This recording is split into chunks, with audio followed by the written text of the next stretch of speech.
Marriage is an inherently negligent activity. It's like owning a lion. Like the likelihood of someone getting hurt seriously by this is very, very high.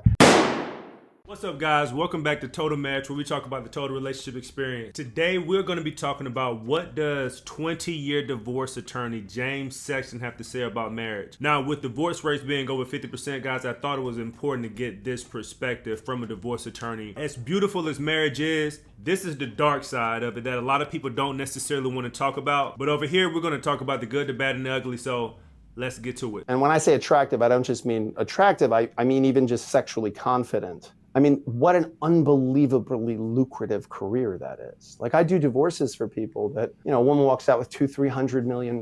He was an analyst at Goldman Sachs who built a hedge fund and then sold it and then used his trading algorithm to build it up to $500 million. She was hot and slept with him for a while and then stopped and started sleeping with other people and playing tennis and having Botox, and she's going to get half. Like, that's fucking incredible. Like, do you know what he had to do to get that? And what she had to, I'll fuck that guy for $200 million. Are you kidding me? Like, that's insane. That's incredible. Like, and God bless. I mean, I'm not saying that this is the rules of the game, you know, but you can't argue that that's not easier than going to Harvard. No, for sure. But then the payoff, the trade-off for that is that when they hit a certain age, the value decreases. Right. Any stock, if you hold it too long, it's going to go down, you know, like, so play the stock the right way. I mean, and that's what I think, if we were a little more honest about the nature of male-female coupling, I mean, right now we can't even establish what is gender, you know, we can't establish any of that anymore. So divorce has become incredibly hilarious and fraught. Well, to me, what is, like, sometimes you have to stand back and look at things to get the real perspective on what it is. Sure. And sometimes you look back at marriage. So when was it invented? Like 2000 BC, roughly. And the life expectancy of humans back then was 18 years old. Yeah. And marriage was created for land ownership and things like that. Yeah. And if you're going to die in your early 20s or whatever, then getting married at 16, 18 makes sense. Well, I think there's a distinction that has to be made between pair bonds and marriage, right? Marriage is a government concept. Marriage is a contract. Marriage is a legal status. Pair bonds, right? Two people go in it together, you know, saying, hey, there's 7.3 billion people in the world, and the two of us, we're gonna lock up together and we're gonna try to hold hands and get through this thing. Until we're 80 years old. Well, until whatever, you know. I mean, what's interesting is, first of all marriages end. They end in death or divorce, but they all end. Like, every marriage ends. So it's one of the only things that you go, wow, I really hope this ends in us dying. You know, most things, that's not the desired outcome. But in marriage, you hope marriage will end in death. You hope that you will be together until one or both of you die. You know, but all marriages end. But so, as a guy, as a provider, if you knew it was going to end and you were going to have to give away half your money, you might think twice about doing it. Well, I think that's what makes being a divorce lawyer interesting, is that it's a lot of what a court has to do is disregard what happened in the marriage, because the truth is at the bottom of a bottomless pit. Like, you're never going to get there. Yeah, well, he's fucking his secretary. Right, because you were not sleeping with me anymore. I have a client whose wife acknowledges she didn't sleep with him for 6 years. What did you think was going on if you didn't sleep with him for 6 years? So delegate. You've delegated that responsibility. If you don't want to have sex with him, that's okay. No one should force you to have. That's pretty interesting. How many of y'all in here mature enough to delegate the responsibilities that you're not fulfilling in your marriage? And this isn't just men who want to go have sex with other women because their wife doesn't want to have sex with them. This is for the men who might not be providing or do whatever role you guys establish in a relationship. If you guys aren't doing those things that you promised in the beginning or that you were doing in the beginning, how many of you guys are comfortable with delegating? And the women too. If you were cooking, cleaning, and doing all those things that he likes in the bedroom, and then you eventually decided to stop for whatever reasons, and I know there's a million of them, but if you decided to stop, are y'all mature enough, open enough to delegate those things out? Or does your partner just have to, man and woman, does your partner just have to be miserable being with you without having their needs fulfilled? Let me know down in the comments. have sex with this person, let him go have sex with someone else. You don't want to do the laundry, hire someone to do the laundry. If you don't want to mow your own lawn, hire someone to mow the lawn. Delegate that responsibility. And this guy wasn't even sleeping around. He was going to those hand job places, where you get a massage and you get the most pathetic thing in the world, the most innocuous thing in the world. He didn't have a girlfriend. There was no love involved. He was getting jacked off for $50. Like, that's sad. Like, I mean, first of all, hand jobs, like, that's an outdated technology. That's like a Betamax, like who even does that anymore? But he was doing this and he just thought, okay, that's fine.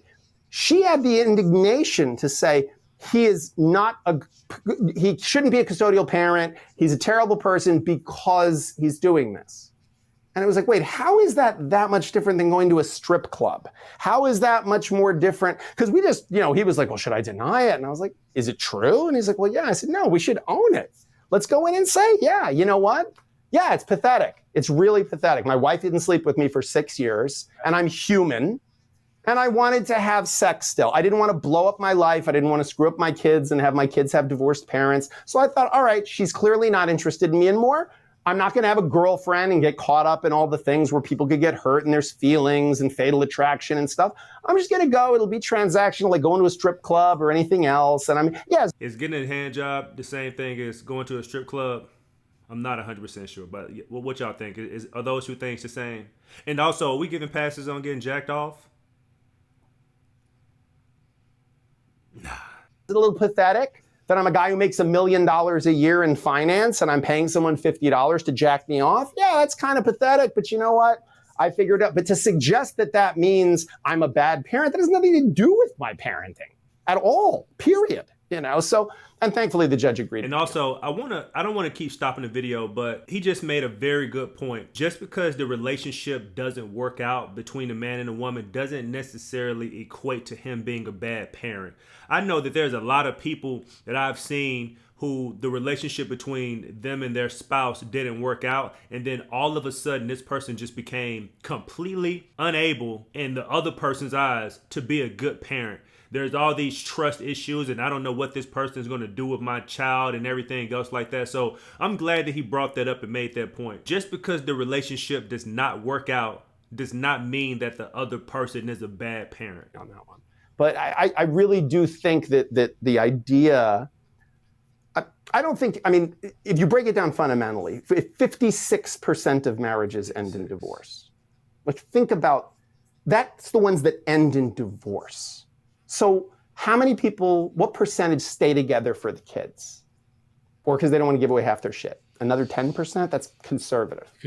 But let's say 20% then, okay? That's at least You now have a technology that fails 76% of the time. That's insane. That's more likely than not. 76%. If I told you there's a 76% chance when you walk out the door today you're going to get hit in the head with a bowling ball, you would not go out, or you'd wear a helmet for sure. But people just continue to get married. Not only do they continue to get married, there's a presumption that you should get married. And if you don't get married, there's something wrong with you. So if you've got a girlfriend and you've been with her for 5 years, and you say to someone, we're getting married, they go, oh, that's great. They don't go, why? You're happy. Why would you get married? Like, everything's going fine. Why would you put yourself through that? Why would you run that risk?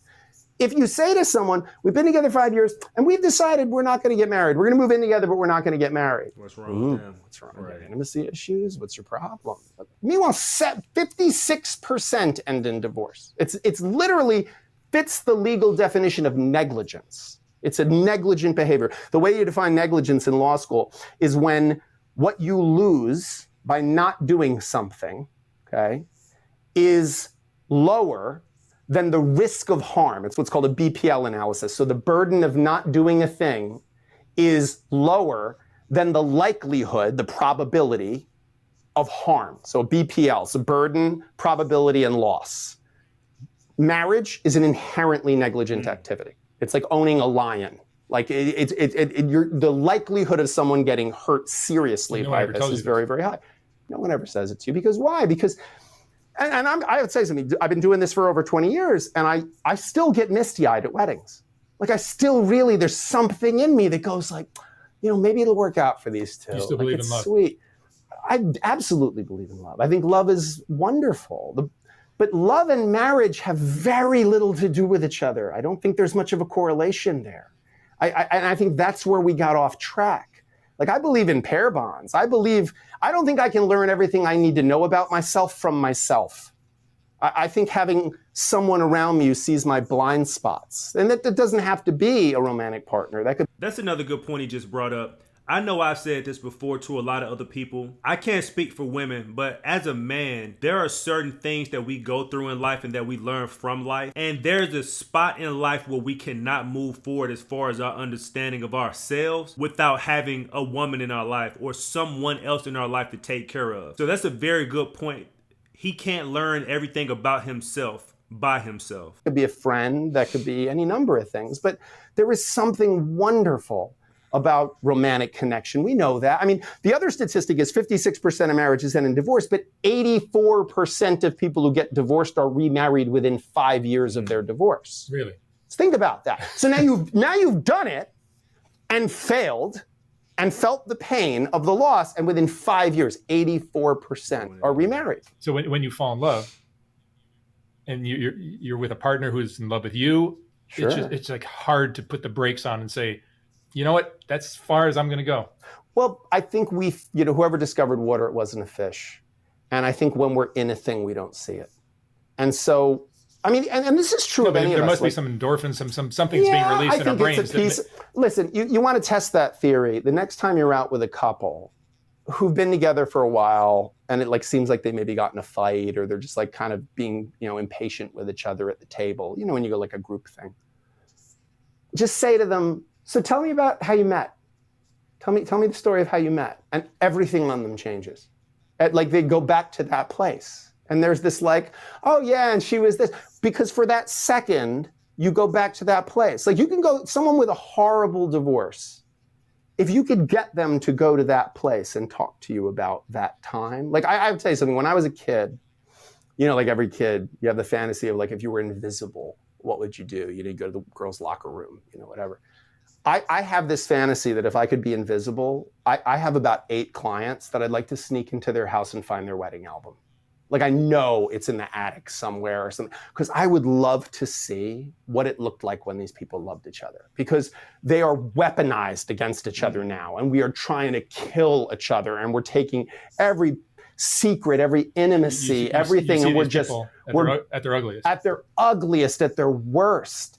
And there's something in me that just... Something he brought up earlier about love and marriage not having anything to do with each other. This is a perfect example of what he meant by that. As a divorce attorney, he sees the absolute worst in people when it comes to dividing assets and things of that nature. But why does the divorce bring out the worst in people? It comes across as though there was never any love there to begin with. For all you guys out there who have kids, let me know. If your kid starts to rebel against you, or if your kid starts to become unruly, do you stop being a parent? Do you stop loving them? Do you stop providing for them and doing everything that you can for them just because they did certain things throughout the 17, 18, 19, 20 years of them staying with you or being your child in your household? Whenever things don't go their way and they act out, does the love stop, or does it ever stop? So why is it that when it comes to a marriage for those who get divorced, that the absolute worst comes out of that person and all love is lost? Something to think about. Was there ever really any love there, or was that love just all transactional? But that, like,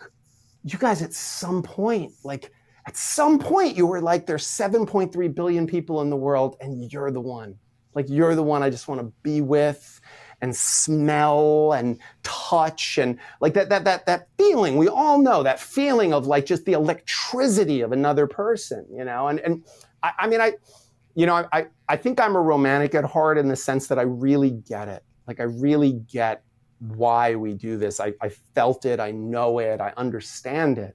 But tying that to the technology of marriage to me makes almost no sense whatsoever. And I actually think it's almost antagonistic to that connection with another person, because there's so much expectation that comes with marriage culturally. We've created so much stuff around it. Like when you marry someone, they're supposed to be everything, at least in the modern Western model, your best friend, best roommate, best co-parent, best travel partner, best roommate, best everything, best activity partner. Like how would one person be all of those things? That's insane.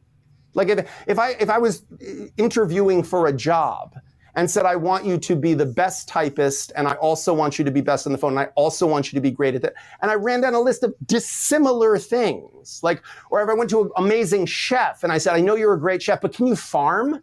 Like, well, that has to do with food, but they're not the same thing. Like, what are you talking? So I think, why do we put on people this idea, like whoever came up with the word soulmate, really we should be paying, like divorce lawyers should be paying that person dividends. Because we've convinced people that if this person isn't meeting every one of your needs, checking all of these boxes, they're not your soulmate. Your soulmate would know exactly what to do, exactly what to say at exactly the right time. I can go off on this stuff. Yeah. I tend to. Well, I mean, what do you think the secret is to keeping a marriage vital, keeping it alive? I think people get unhappy in marriages the way that people go bankrupt, which is very slowly and then all at once. I think it's very slow and then it just goes off a cliff.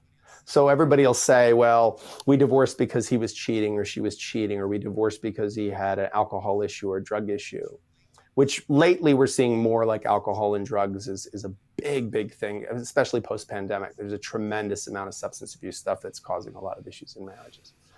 And certainly like social media has increased the accessibility of adultery and connections to other people and reconnections with people from your past who remind you of a version of yourself that you felt more excited about because you were younger. So it's, it used to be if you like ran into the girl you banged in high school, it was like once every 10 years at a reunion, or if you lived in the same town as you grew up in, you might run into the person at the Walmart. But now it's like on Facebook, you have all these excuses to be able to chit chat with someone and all these benign entry points, of like, oh, I saw your pictures from vacation. Where did you stay in Miami? And then it becomes, oh yeah, well, you looked great. I mean, boy, you look fantastic in a bikini, and all of a sudden we're off to the races and we're chatting with each other. So if we were going to invent like an infidelity machine, you couldn't do better than Facebook and Instagram. I mean, that's about as good as it gets. But I genuinely think that the secret. I like how he describes social media as an infidelity machine and not saying that social media itself is why all of this infidelity happens. Because if you put a knife in the chef's hand, he might make you the best meal that you've ever had in your life. But if you put that same knife in the serial killer's hand, I think you get my point. To staying happy in a marriage is probably the same secret to maintaining a healthy weight. Don't wait till you get super fat and then try to lose the weight. Don't wait until you get really sick. Like my sister's a dentist, and she always says, if you have a toothache, there's nothing I can do really.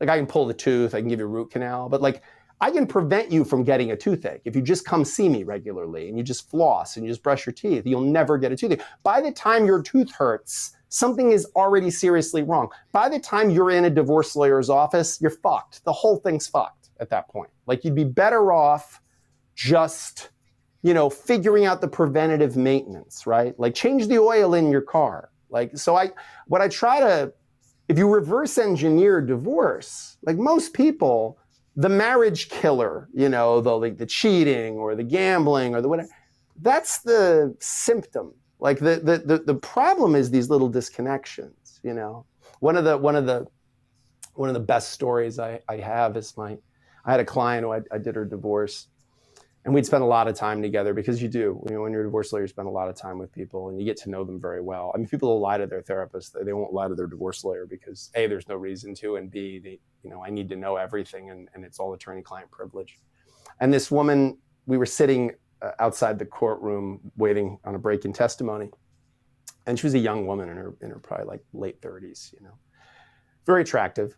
And we were just chit-chatting, and I said to her, was there a moment when you realized the marriage is over? Like, was there a moment? And she said, yeah. And I said, when was it? And she said, there was this granola that I like. She said, they only sold it at like this particular grocery store, and I like to put it in my yogurt. And she said, he used to always, whenever I'd be running low on it, I would just open the thing one day and a new bag would be there. She's like, and she's like, it made me feel so loved. Like I didn't have to ask. He didn't want credit for it. Like he didn't go like, oh, did you see? I got your granola that you wanted, you know? Like he just would do this thing, you know? And she said it was just something that like, it always made me smile. She said every time the granola was running low and there was a new bag of granola, I just felt very loved, you know? And she said one day the granola ran out. And I thought, oh, that's weird. You know, maybe he didn't see it. She's like, so I left the bag in there because I thought, well, at some point he'll notice. And he didn't notice. She goes, so I took the bag out and I waited and he didn't get a new bag. And I thought, okay, this thing's going down. And I thought to myself, wow, that's like, you know, that's such a small thing, like granola. Like you just, but these are the things, like these are the little things that make us feel loved and that are gestures of love. I'm so glad that he started that conversation out the way that he did, because just listening to what he's saying, granola sounds very minor and there isn't a whole lot of context to what he's saying to really get a good idea of the story. There's an old saying that goes, where there's smoke, there's fire. And I don't necessarily think what he's saying is about the granola per se, but also at the same time, it could be just about the granola. And that could have just been her way out. But again, we don't know that. That's just speculation. But come on now. Come on. Granola. For real. And when I said to her, was there anything like that for you with him? And she said, yeah, blowjobs. And I almost spit out my coffee. And she goes, no. She goes, when we were first dating and even first married, she's like, I used to give him blowjobs a lot. She's like, you know, she's like, do it in the morning, took 2 minutes. And he was like super happy the rest of the day, you know? She's like, the rest of the day, he would like call me or text me and be like, oh, that was so good this morning. You know, I had such pep in my step now. And she's like, it was just like, what did it really take out of my life to do that? You know, and it made him feel good. She's like, and then I got to a point where I was like, well, you know what? No, I'll wait. And then tonight we can have sex and we'll both enjoy that. Like, what is, I owe him a blowjob? Like, no, you know, like I don't owe him that, you know? And then she said, I got to a point where it was like, I look back and I'm like, yeah, I guess I didn't do that as often, hardly ever really, you know. Which came first? You know, I said that to her and she said, I couldn't tell you. She said, but I think it's the same thing. It's the same thing. And I do think it's the same thing. Yeah. And I'm not saying blowjobs and granola is all you need to know, but, and I'm not, by the way, I'm not saying that a blowjob is a small thing. I don't think I have any right to. I've never given one. But it seems like a phenomenal feat, and I'm grateful for everyone I've ever received. But I don't think it's a massive investment, right? Just like buying someone's granola is not a massive. But when you love somebody, you love doing things for them. Right, their pleasure pleases you. Their joy pleases you. Like their happiness makes you happy. Exactly. And somewhere along the line, and it happens a lot in marriage, it becomes, well, I'm not happy, why should you be happy? This is the start of what a transactional relationship really looks like. The vast majority of relationships are transactional.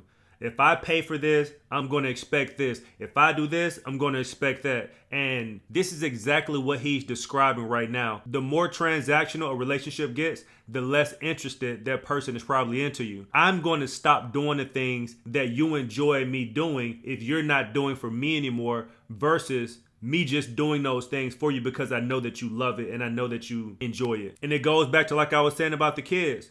You're going to still make sure your kids are fed regardless on how they act. They get bad grades in school, they act out, they fight, they're disrespectful, they're rude. You're going to punish them, but you're also still going to do for them, even though those kids aren't doing anything for you whatsoever. It's just love. It's just a duty. So guys, I'm going to stop the video right here. Let me know what you think down in the comments below about this video. Do you agree? Do you disagree? Is this something that turns you on, turns you off for marriage? I'll tag a link to this video in the description box below. There's about 30 or 40 more minutes of this video, so you guys go check it out. If you guys have any questions, comments, concerns, let me know down below. And as always, thanks for watching.